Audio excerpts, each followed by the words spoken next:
Oh, Tony, what did you do?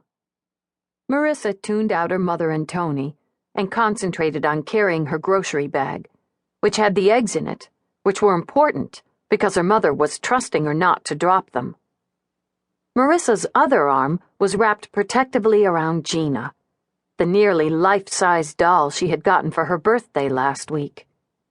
Gina was so great. A my best friend doll that all the girls at home had, and she'd been wanting so much but never expected to get because they cost a lot.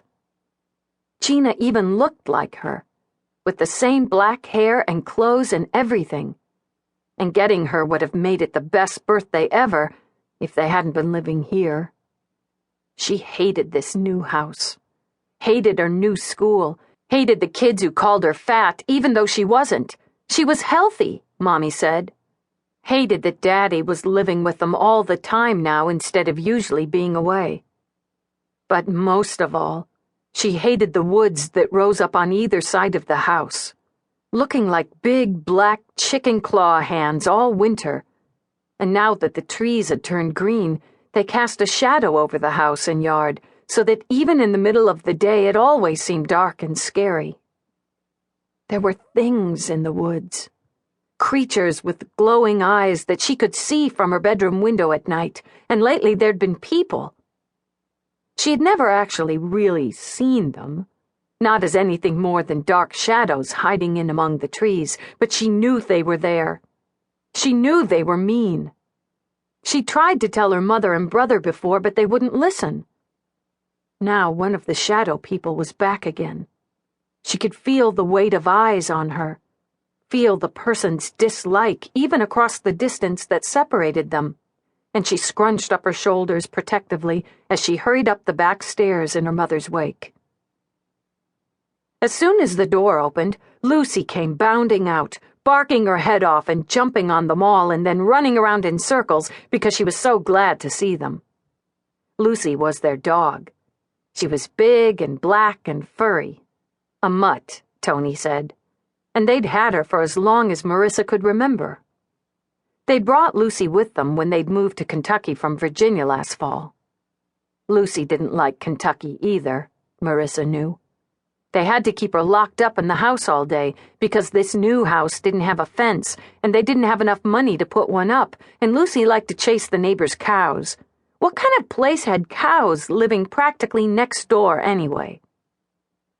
I want to go home, she thought, as they all, Lucy included, piled into the small, ugly kitchen and the light was turned on and the door was safely shut and locked behind them, closing out the night in the woods.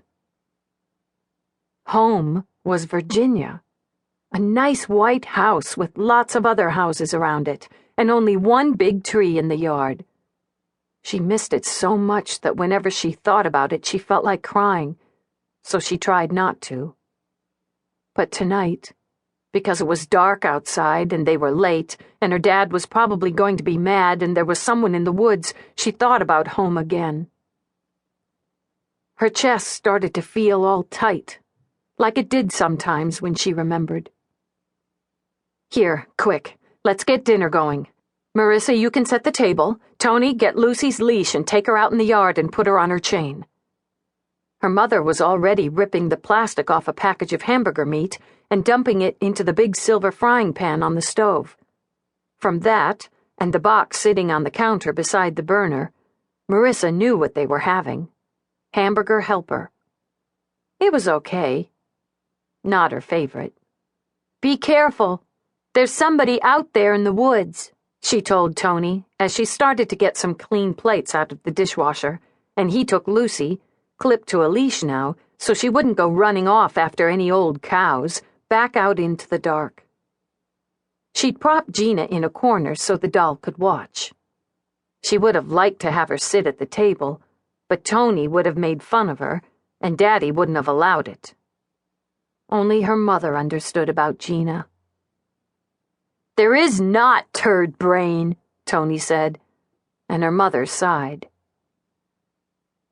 I got an award today, Marissa told her mother when they were alone. She didn't like to tell things like that in front of Tony. He would feel bad because